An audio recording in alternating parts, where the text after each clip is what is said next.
Lộ trình học vẽ cơ bản chỉ trong vòng 4 phút. Đầu tiên không phải là tiền đâu, mà cái vấn đề đầu tiên là các ông phải thích nó đã.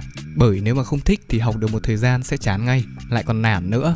Ok, bây giờ thích vẽ hay không thì cho mấy ông vài giây suy nghĩ, giờ comment ở xuống dưới phần bình luận. Xong chưa? Tôi sẽ phân tích trước học vẽ cơ bản, sau đó chúng ta sẽ đến nâng cao sau. Cơ bản của vẽ thì chia ra làm hai. Thứ nhất là hình họa, hay còn gọi là vẽ chì. Thứ hai là vẽ màu. Chì trước đi. Cơ bản của chì sẽ gồm một vài thứ sau đây. Luyện nét, đây là cái tối thiểu mà các dân vẽ đều phải biết. Nó sẽ giúp cho các ông dựng hình, cũng như là làm đậm nhạt cho hình. Đậm nhạt là gì thì các ông có thể nhìn những cái bức tranh như này. Nó sẽ giúp nổi bật các hình và tạo cảm giác 3D cho hình. Nhớ nhá, cái này quan trọng cực kỳ luôn.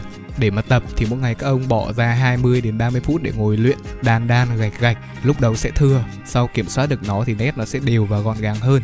Có một phách, dân vẽ mà có nét đẹp chắc chắn vẽ cũng đẹp.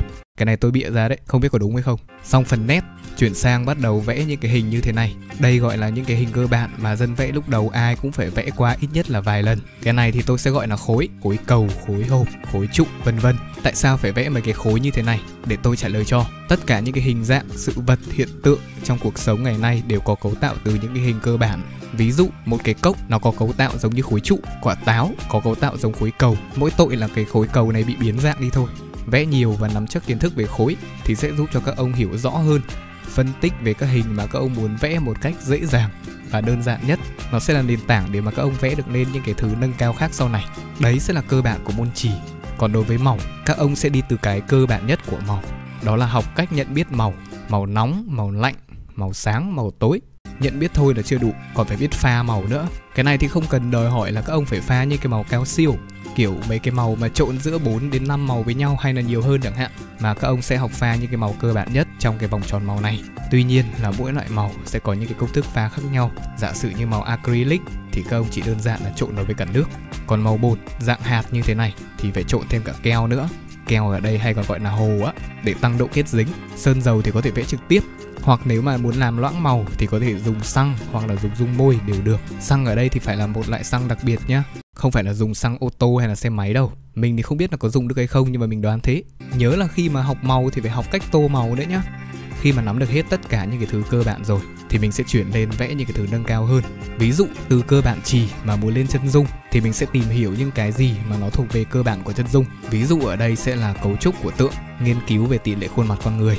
Học ký họa thì có thể tìm hiểu thêm về đường nét cũng như là sắc độ. Cái nâng cao này thì gần như là ai nếu mà muốn nhắm đến một cái thể loại nào đó nhất định thì sẽ học thêm về cái chủ đề đó. Muốn tất cả thì học tất cả thôi, đơn giản.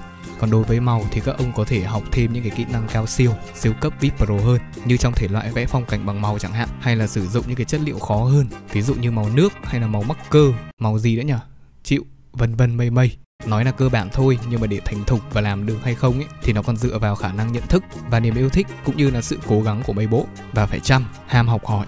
Nếu mà ai mà gặp khó khăn trong việc học cơ bản thì có thể tới ngay vẽ 2 phút để giao lưu với tôi, cũng như là học hỏi thêm qua những cái khóa học mà tôi mang lại. Nghe thì có vẻ là hơi quảng cáo, nhưng mà tôi tin là với kinh nghiệm giảng dạy của tôi thì việc đó quá là đơn giản. Có mấy ông hỏi một câu hỏi rất là hay là học có mất tiền hay không, thì tôi xin phép trả lời luôn. Rõ ràng là có. Không có tiền thì chúng tôi ăn bằng cái gì? Tuy nhiên là học phí rẻ lắm. Ngoài ra thì các bạn có thể học qua những cái video trên tất cả các nền tảng và tìm kiếm với cả tên là vẽ 2 phút. Tôi thì vẫn sẽ hay làm những cái video hướng dẫn, nhưng mà ở dạng ngắn, kiến thức nhiều và dồn dập. Nó sẽ hơi khó hiểu, nhưng mà nếu mà ai hiểu được thì nó sẽ rất là hay. Hết rồi.